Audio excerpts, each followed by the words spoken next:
హిందూ దేవాలయాలతో పాటు హిందూ సమాజంపై మతోన్మాదులు చేస్తున్న దాడులను తిప్పికొడతామని విశ్వ హిందూ పరిషత్ బజరంగ్ దళ్ నాయకులు అన్నారు. పెద్దపల్లి జిల్లా రామగుండం మున్సిపల్ కార్పొరేషన్ కార్యాలయం ఎదుట విహెచ్పి బజరంగ్ దళ్ ఆధ్వర్యంలో ధర్నా చేపట్టారు. ఇటీవల హిందువులపై వరుస దాడులు చేస్తున్న కాంగ్రెస్ ప్రభుత్వం స్పందించడం లేదని ఆరోపించారు.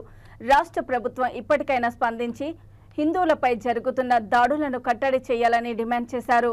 మతం పేరుతో ఉగ్రవాద చర్యలకు పాల్పడుతున్న ప్రభుత్వం చూసి చూడనట్లుగా వ్యవహరిస్తోందన్నారు. రాష్ట్ర వ్యాప్తంగా కోచింగ్ సెంటర్లపై పోలీస్ నిఘా ఏర్పాటు చేసి మతోన్మాద శక్తులను అణచివేయాలని, లేదంటే విశ్వ హిందూ పరిషత్ బజరంగ్ దళ్ ఆధ్వర్యంలో ఆందోళన కార్యక్రమాలు చేపడతామని పేర్కొన్నారు.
బజరంగ్ దళ్ రాష్ట్ర కమిటీ పిలుపు మేరకు తెలంగాణ రాష్ట్రంలో హిందూ ఆలయాలపై, హిందువులపై, హిందూ సమాజంపై జరుగుతున్న దాడులకు వ్యతిరేకంగా దాడులకు నిరసనగా ఈరోజు రాష్ట్ర వ్యాప్తంగా నిరసన కార్యక్రమం చేపట్టడం జరిగింది.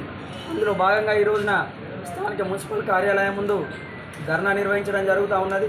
తెలంగాణ రాష్ట్రంలో మరొకసారి రజాకారుల పాలన ఈ రాష్ట్రంలో ప్రారంభమైందని ఇక్కడున్న హిందూ సమాజం భావిస్తూ ఉన్నది. కాంగ్రెస్ ప్రభుత్వం ఏర్పడిన నాటి నుంచి ఇప్పటి వరకు ఆలయాల మీద, హిందువుల మీద ధ్వంసం చేయడమే ఈ ప్రభుత్వం యొక్క పనిగా పెట్టుకున్నది. కనీసం పోలీసులకు ఈ రాష్ట్రంలో ఇంటర్నెట్ పేర్ల మీద తెలంగాణ బజరంగ్ దళ్ విశ్వ పరిషత్ రాష్ట్ర శాఖ పిలుపు మేరకు ఇవాళ రామగుండం కార్పొరేషన్ ఎదుట ధర్నా చేయడం జరుగుతుంది. ఈ హిందూ దేవాలయాలపైన, హిందూ శోభయాత్రలపైన, అమాయకమైన హిందువులపైన ముస్లిం మతోన్మాద శక్తులు కావాల్సుకునే దాడులు చేస్తున్నారని విశ్వ హిందూ పరిషత్ భావిస్తుంది. ఇలాంటి దాడులకన్నిటికీ కేంద్రాలుగా మసీదులు, మదర్సాలు, దర్గాలు కేంద్రాలు అవుతున్నాయి. అసలు ఈ మదర్సా, మసీదుల మీద, దర్గాల మీద పోలీస్ నియంత్రణ కూడా లేకుండా పోతుంది.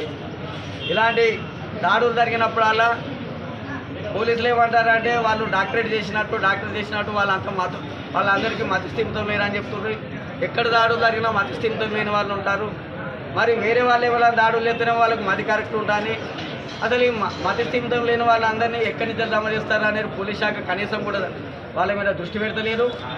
అసలు ఈ దాడులకు ఎక్కడి నుంచి వెళ్ళి కేంద్రాలు అవుతానే, ఏం కేంద్రాలు అవుతానే అనే పోలీస్ శాఖ వాళ్ళ కౌంటర్ ఇంటెలిజెన్స్ శాఖ ఏం చేస్తుందనే